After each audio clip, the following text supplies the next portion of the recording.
2020 gram kaliy nitrat eritmasida 202 gram tuz bo'lsa, eritmaning foiz konsentratsiyasini aniqlang. Berilishini yoza olamiz. Demak, kaliy nitrat eritmasi ekan, kaliy nitrat va suv bo'ladi.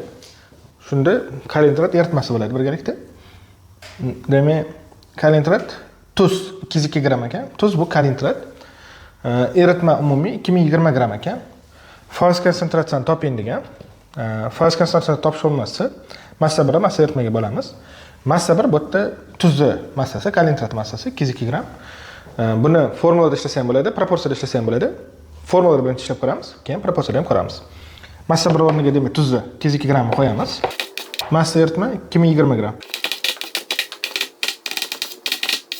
Demak, 202 ni 2020 ga bo'lamiz. 202 lar qisqarib ketadi. 1 0 bilan 10 bo'ladi. 1 10 ga bo'lsa 0.1 bo'ladi.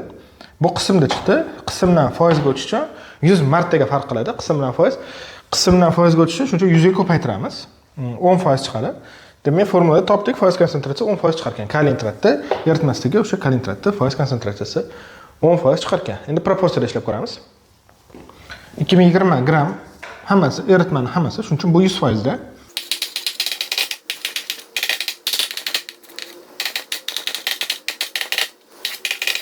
Demak, 2020 gram 100% da bo'lsa, erigan mudda 202 gram.